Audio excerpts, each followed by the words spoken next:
बोलो प्रभु रामचंद्र महाराज के। आज के इस पावन उत्सव पर इंद्र देवता भी प्रसन्न हैं, हम सब लोग भी प्रसन्न हैं। भगवान राम जी के नाम से ये उत्सव दिवाली, और दिवाली से पहले ये दिवाली मेला, कहने की बातें तो बहुत हैं आज, लेकिन मेरे सभी हमारे अधिकारी, सभी नेतागण, सब हमारी बहन भाइयों बहनों के इस कार्यक्रम में, वैसे तो तीज के उत्सव पर मैं शामिल हुआ था और उस समय 50,000 बहनों को एक भाई की तरफ से आपको मैंने कोथली भेंट की थी। अगर यहाँ कोई बैठी हो जो वहां आई हो तो ऐसा हाथ खड़े करो, कोथली जिनको मिली थी। बहुत बढ़िया। तो इस प्रकार से आज मैं आपसे याद कराने आया हूं कि जो त्योहार हैं, तीज त्योहार हो, दिवाली हो, दशहरा हो, मकर संक्रांति हो, कोई भी हो, हमारी बहनों महिलाओं के बिना ये पूरा हो नहीं सकता।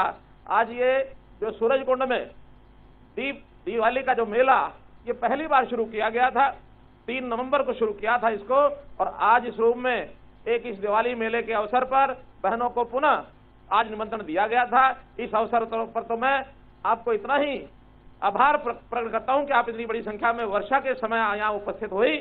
अभी आपको जाते समय एक, जैसे हमने उस दिन तीज के दिन एक थैला दिया था, आज उसी प्रकार से आपको यहाँ को एक दीपक मिलेगा, आपको यहाँ एक कैलेंडर मिलेगा, अन्य जो सामान मिलेगा आपको अपने साथ लेकर जाना है। इस दीपक का उपयोग दीपमाला की तरह हम जो दिवाली का जो मेला आज हो रहा है, यहाँ आज हम कर रहे हैं, अयोध्या में हमको मालूम है आज से शुरू होकर और 22 जनवरी तक ये मेला लगातार चलने वाला है भगवान रामचंद्र जी के जन्म स्थान पर।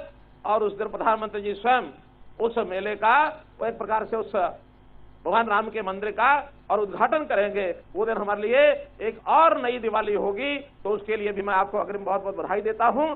और एक निवेदन आपसे करते हुए कि जो आपको कैलेंडर मिलेगा, उस कैलेंडर में सब छुट्टियां, सरकारी छुट्टियां लिखी होती हैं। जो बात मैंने करनाल में दोहराई थी वो यहां दोहरा रहा हूं कि हम लोगों को जो उस समय कैलेंडर मिला था, अंत्योदय मेले के अंदर सब छुट्टियां होने के बाद अगले वर्ष के अंदर 2 छुट्टियां और नई होने वाली हैं। उनकी तिथि हमको पता नहीं, आज की डेट में उसका विषय लिखा हुआ नहीं है, लेकिन जो 2 छुट्टियां होंगी सरकार करेगी, केंद्र सरकार करेगी, उन 2 छुट्टियों के घोषित होते ही आप उस पर गोल लगा देना। उस गोल लगाने के बाद उस तिथि को याद रखना और उस दिन क्या करना है आप लोग स्वयं निर्णय करना, क्या उसमें करना है। एक छुट्टी होगी जिस दिन लोकसभा नरेंद्र मोदी जी का चुनाव, लोकसभा के नाते वो चुनाव होगा, वो तिथि आएगी। एक उसके बाद विधानसभा का चुनाव जिस दिन होगा हरियाणा का, एक छुट्टी वो आएगी, उसको गोल कर लेना। तो इसलिए मेरी बहनों, उन 2 दिनों पर क्या करना है आप लोग इस भाई को भी याद रखना, हरियाणा की प्रगति को याद रखना, जो 9 साल में केंद्र सरकार ने किया, जो हरियाणा सरकार ने किया। बहुत ऐसे काम महिलाओं के लिए हमने किए हैं, क्योंकि वर्षा आ रही है इसलिए सबके गिनाने की इस समय नहीं है। मैं तो आपको निश्चित रूप से फिर से बधाई देते हुए अपनी बात को समाप्त करता हूं कि आपको दीपावली की, आपको आज धनतेरस की, छोटी दीपावली और उसके बाद गोवर्धन पूजा और भैया दूज, ये 5 दिन का लगातार चलने वाला उत्सव, इसकी बहुत बहुत बधाई, बहुत बहुत शुभकामनाएं।